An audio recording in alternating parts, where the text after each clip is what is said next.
నమస్తే కడప వార్త.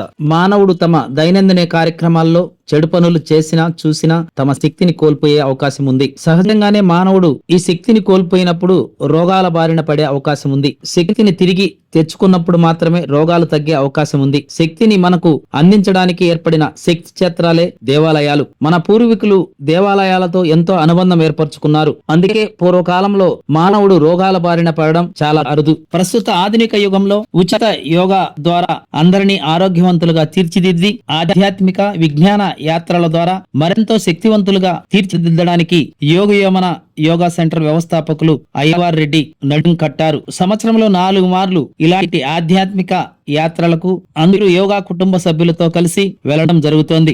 మార్చి 1వ తేదీన ఆదివారం ఒకే రోజున తాడిపత్రి దగ్గరలోని అశ్వత్థ నారాయణ స్వామి దేవస్థానం, ఆలూరు కోనకు పోయే దారిలో ఉన్న లక్ష్మీ నరసింహస్వామి దేవస్థానం, ఆలూరు కోన రంగనాథ స్వామి దేవస్థానం, తాడిపత్రి దగ్గరలోని లొక్కి మహేశ్వర స్వామి దేవస్థానం, తాడిపత్రి టౌన్ లో ఉన్న బుగ్గ రామలింగేశ్వర స్వామి దేవస్థానం మరియు చింతల వెంకటరమణ స్వామి దేవస్థానాలను ఒకే రోజున 6 ప్రముఖ దేవస్థానాలను యోగా కుటుంబ సభ్యులందరూ దర్శించుకుని బ్రహ్మాండమైనటువంటి బ్రహ్మానుభూతిని పొంది యోగా సభ్యులందరూ ఎంతో పునీతులయ్యారని చెప్పడంలో అతిశయోక్తి లేదు. ఈ దేవాలయ విశేషాలు చరిత్రలను కడప వార్తా పాఠకులకు అందజేస్తున్నాం. మీరు ఆ యాత్రలకు పోకపోయినా దేవాలయ చరిత్రలను చూసి తరించాలని, మీ అమూల్యమైన సలహాలను సూచనలను కడప వార్తకు చేయాలని కడప వార్త ప్రార్థిస్తోంది. శ్రీ బుగ్గ రామలింగేశ్వర రామల ప్రతిష్ట రామలింగ నాయుడు. దీని స్థాపతి ఇంజనీర్ వచ్చేసి రామాచారి. 1450-1460 మధ్య కాలంలో ఈ గుడి నిర్మాణం అంతా జరిగింది. విరూపాచలం అందరూ దాదాపుగా కృష్ణదేవరాయలు అనుకుంటుంటారు. అంటే ఇది వచ్చేసి విరూపాచలం దాదాపుగా 100 సంవత్సరాలు, అంటే కృష్ణదేవరాయల 100 సంవత్సరాల ముందు నిర్మించబడినది. స్వామి వచ్చేసి పశ్చిమానికి కొన్ని వేల దేవాలయాలు ఎదిగినా కానీ మనకి పశ్చిమానికి ఉండదు. దక్షిణ కాశీకి దీనికి దగ్గర పోలికలు ఉంటాయి. కాశీలో గంగా నది, ఇక్కడ పెన్నా నది, పక్కలోనే హిందూ శ్మశాన వాటిగా, అక్కడ కేదార్ ఘాటు, హరిశ్చంద్ర ఘాటు, ఆ ఘాటు సెక్షన్ ఉంది. అక్కడ పక్కన గంగా పక్కలోనే ఉంటాయి. మధ్యలో వచ్చేసి శివుడు ఉంటాడు, ఇక్కడ శివుడు ఉంటాడు. అందుకు దక్షిణ కాశీగా కూడా పురోగతి దాదాపుగా 120 అడుగుల ఎత్తులో స్వామివారు ఉంటాడు. ఇక్కడ పెన్నా నదిలో నీళ్లు లేకున్నా కానీ అక్కడ మాత్రం ఈ స్వామిలో ఉండే గొప్ప మహత్యం ఏమంటే బుగ్గ ఉండడమే. అంటే పైన గంగ భూమి పైన ఎక్కగల కానీ ఉండదు. ఈ స్వామి కింద మాత్రం నిరంతరం మనకు ప్రోత్సహం చేస్తారు. కార్తీక మాసంలో దాదాపుగా 1,00,000 మంది వరకు టచ్ చేస్తారు. సోమవారం 1,00,000 మందికి తగ్గినా కానీ ఆ నీళ్లు రావడం గొప్ప విశేషం. చైత్రము భాద్రపదం, భాద్రపద మాసంలో ఇటు 10 రోజులు అటు 10 రోజులు ప్రపంచానికి వెలిగించే సూర్యభగవానుడు కూడా ఆయనను దర్శనం చేసుకున్నాడు. ఆయన చింతల వెంకటరమణ స్వామిని ఆయన ఉదయించే సూర్యుడు అక్కడ చేసుకుంటే అస్తమించదు. ఈ తాడిపత్రిలో 2 గొప్ప ఏమంటే వెంకటేశ్వర ఈశ్వర వెంకటేశ్వర 2 టెంపుల్ కూడా అది కృష్ణదేవరాయలు వచ్చేసి కట్టించినాడు 1520లో. ఇది వచ్చేసి 14 రామునికి కళ్యాణం కాకతడికే ఈ శివలింగం ప్రతిష్ట. ఇక్కడ గొప్ప విషయం, విశ్వామిత్రుడు యాగరక్షణకై తోలకపోయేటప్పుడు తాటకని రాక్షసి వచ్చినప్పుడు ఈ తాటికి సంపంటే ఆయన ఏంది ఆడిదాన్ని చెప్పేది మహాపాపం కదా అంటే, తల్లి వశిష్ఠుడు వాళ్ళ తండ్రి ఏ మాట చెప్పినా కానీ ఆయన దవదాటద్దు, విశ్వామిత్రుడు సృష్టికే ప్రతి సృష్టి అని చెప్పింటారు. అని ఆలోచన చేస్తూ ఉంటాడు శ్రీరామచంద్రుడు. నువ్వు ఎందుకు చంపేసేయ్యా మనం చూద్దాం దాని కథ అంటే, ఆ తాటికి చంపించారు ఈ శివలింగాన్ని ప్రతిష్ఠ చేయడం. అంటే రాముని కళ్యాణం కాకత బాలరాముడే ఈ శివలింగాన్ని ప్రతిష్ఠ చేయడం. అంతటి గొప్ప శక్తివంతమైన శివలింగం ఇది. అంటే ఒక బుగ్గ ఉండడం, శ్రీరామునికి కళ్యాణం కాకత, కళ్యాణం అంటే కళ్యాణం కాకత రాముని ప్రతిష్ఠ వేరు. మరి ఆ తర్వాత జ్యోతిర్లింగాలు ఎన్నో కొన్ని వేల శివలింగాలు శ్రీరామచంద్రరావు ప్రతిష్ఠ చేయడం జరిగింది. అంటే ఇది కళ్యాణం కాకతడికే చేశాడు. అంటే ఇక్కడ అందుకు తాళ్ళ పరతి, దాన్ని కూడా రాసేసి ఆడేదైనా కానీ దాని పేరు పోకూడదు, తాడి పరతి అని రాశాడు.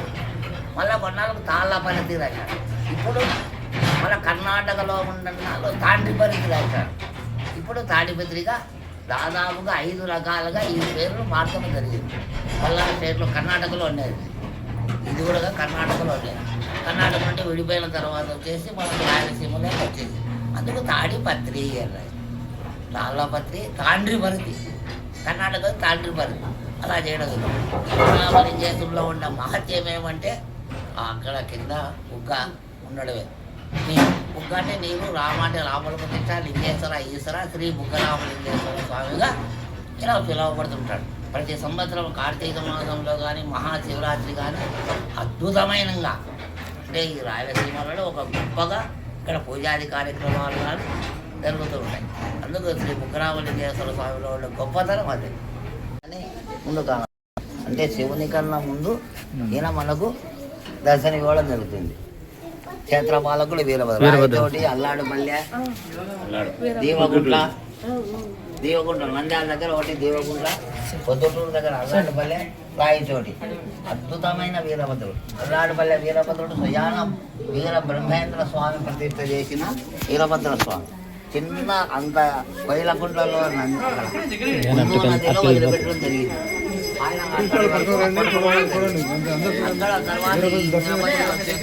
పిల్లలతో నీళ్ళలో ఆడుకుంటారు.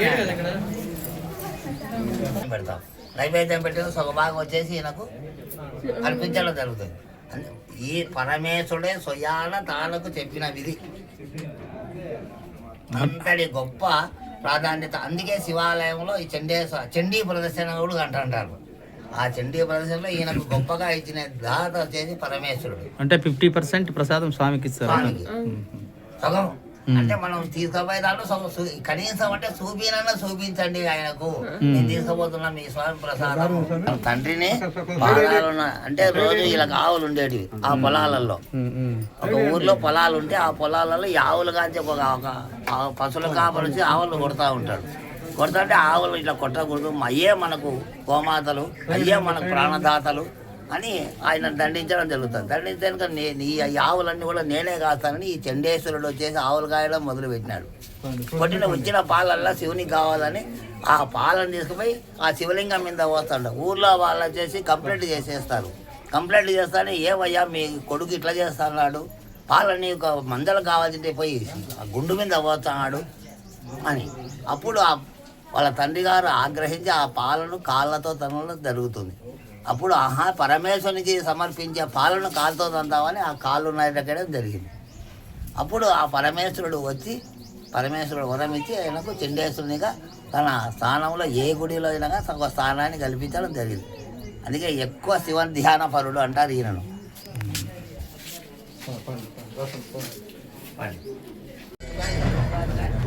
ఈ నలుగురు పరిపాలనలో ఈ సింబల్ ఉంటుంది. వరాహము, సూర్యుడు, చంద్రుడు, ఖడ్గం. ఈ ఖడ్గం ఉంటే ఈ నలుగురిలోనే ఇల్లు నిర్మాణం చేసింటారు.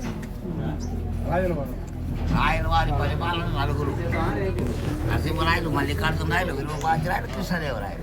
లాస్ట్కి వచ్చేసి కృష్ణదేవరాయలు. ఈ కృష్ణదేవరాయలు అంతా ముద్దలేస్తున్నాడు నల్లగడ్డి కొడుకు. అంతే కదా, ఏమంటే మనకు కొన్ని తెలియజేయాలని ఏ వర్గం చేయాలి. కృష్ణదేవరాయలు ఇప్పుడు వాస్తవంగా అయితే చెప్పాలంటే విరూపాక్షరాయలు పెట్టాడు. 1450, 1400 మధ్య కాలంలో ఈ గుడి నిర్మాణం. కృష్ణదేవరాయలు అంతే రైట్. దీంట్లో గొప్పతనం ఏమంటే శివాలయం అయినా కానీ 18 మంది వచ్చేసి నరసింహస్వాముడు. విష్ణువు వచ్చేసి శివుడికి విష్ణువు అట కాపలా. అట్లా నరసింహస్వామి రూపంలో ఈ దేవాలయంలో 18 మంది, నలుగురు వచ్చేసి స్టాండింగ్లో ఉంటారు. సాధారణంగా యోగా నరసింహ అట్లా లక్ష్మీ నరసింహ అట్లా ఉంటారు. కానీ ఇక్కడ స్టాండింగ్లో నలుగురు ఉన్నారు. ఈ దేవాలయంలో గొప్ప సంగతి ఏమంటే విష్ణువు కూడా ఈ దేవాలయంలో ఉంటారు. కృష్ణదేవరాయల పరిపాలనలో ఎక్కువ చెన్నకేశవ అంటున్నారు వాళ్ళు. అంటే వైష్ణవ సాంప్రదాయంగానే ఎక్కువగా ఈ దేవాలయం శివాలయం అయినా కానీ వైష్ణవ సంప్రదాయంలో ఎక్కువ భాగం దీంట్లో ఉండడం జరిగింది. నరసింహస్వామి ఎక్కువ కోరికలు తింటే అంటే నరసింహ పౌరుములు ఈ దేవాలయానికి కాపలా గాయాలి. అంటే శివాలయానికి వచ్చేసి విష్ణువు కాపలా, విష్ణువుకు శివుడు కాపలా అని అట్లా దీన్ని కూడా అదే నిర్మాణమే చేయడం జరిగింది. అప్పుడు ఈ రామలింగ నాయుడుకు పరమేశ్వరుడు కళలో కనిపించి త్రేతాయుగములో ప్రతిష్ట చేసినారు. ఈ రామలింగ నాయుడుకి వచ్చేసి పెన్నసాని ఇప్పటికి కూడా ఉన్నారు వాళ్ళ వంశీకుడు. మన గుంటూరు ఎంపీ చంద్రశేఖర్ నాయుడు, ఇక్కడ వచ్చేసి ప్రభాకర్ నాయుడు అన్నట్టు.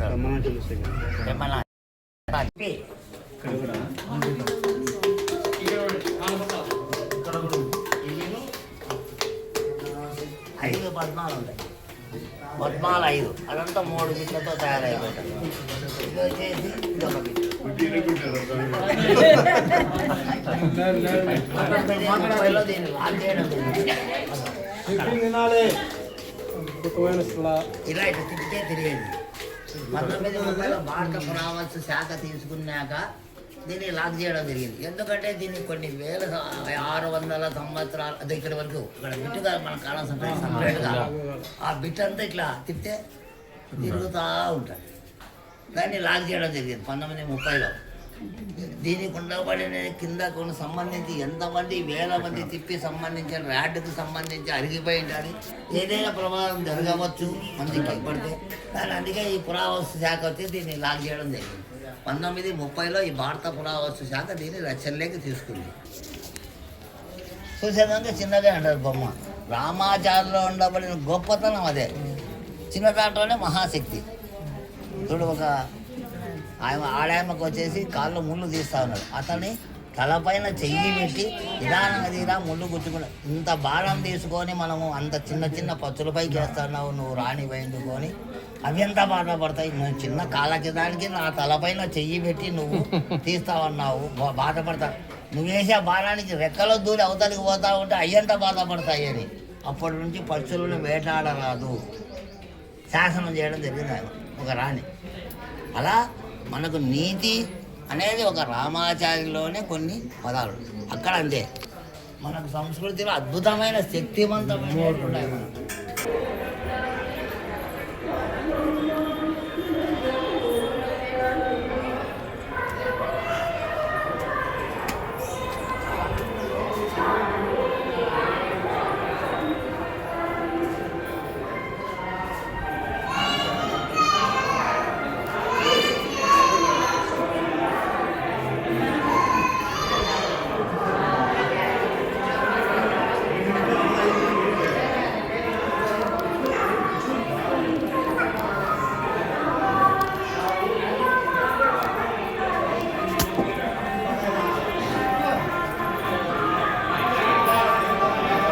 ప్రతి ఒక్కరూ తప్పనిసరిగా యూట్యూబ్లోకి వెళ్ళి కడప వార్తను లైక్ చేయండి, సబ్స్క్రైబ్ చేయండి. ఇట్లు మీ జి రమణయ్య, ఎడిటర్, కడప వార్త.